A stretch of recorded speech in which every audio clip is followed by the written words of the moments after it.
Abay, grabe naman yung katawan na ganyan. Parang naka-steroid. So, ayan guys. Ito yung first competition ko sa buong buhay ko. 2017. Yeah, let's go!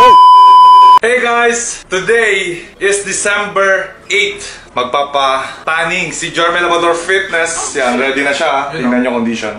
So, wala pa carb up. Yan, tanning. So, makikita nyo lahat yan. Vlog namin. Yung tanning kasi ginagawa pag medyo maputi ka. Si Jermel Amador Fitness kasi medyo maputi. Yan. So, dinadark nila yung skin para makita yung cuts. Yung pinaghirapan mo sa diet. Everyday. 3 months. Gagawin natin. So, samahan nyo kami today. Let's go! So, eto na nga. Magpapatan na ako ngayon kasi medyo maputi ako. Ito talaga yung ginagawa pag nagko-compete ka. Ka din dati, di ba bro?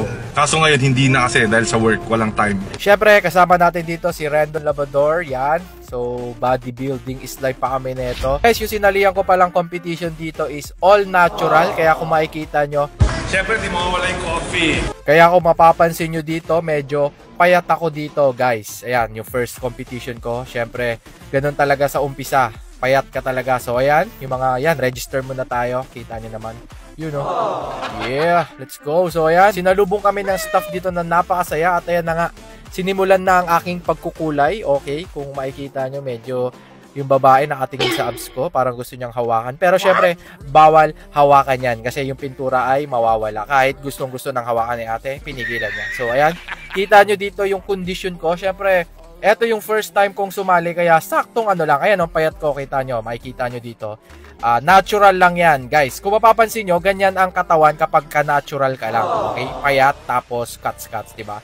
Yan yung parang calisthenics body. Okay? Ayan, kita nyo yung mga cuts. Yan.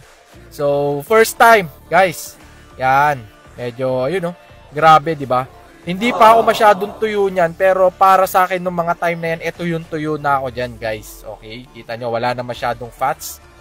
Ayan, no? Yung mukha ko dito, guys, kita nyo, hupak na. So, medyo wala na rin tayong tubig neto, kaya ganyan ang itsura natin. So, ayan. Pero, syempre, pogi pa rin. Diba? So, eto na. Papakita ko na sa inyo. Ayan. Ayan na po ang naging kulay ko.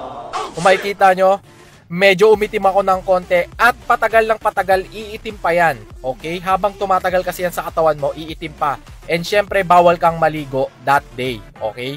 Hanggang mag-competition na yan, huwag kang maliligo kasi mabubura yung kulay mo. So, ang ganda na pagkakakulay sa akin dito kasi pantay na pantay siya. Parang dumikit sa balat ko yung kulay ko. Ayan, kung makikita nyo. So, ayan, tuyong-tuyo na din. Diba? So, yan, oh. So, sa lahat po ng mga nagko-compete dyan, good luck and God bless everyone. Siyempre, malupit pa rin kahit payat. Okay. So, ngayon, nagpapalaki na tayo ngayon. Yo, let's go! Sobrang solid ng katawan ko dyan, no? Yeah!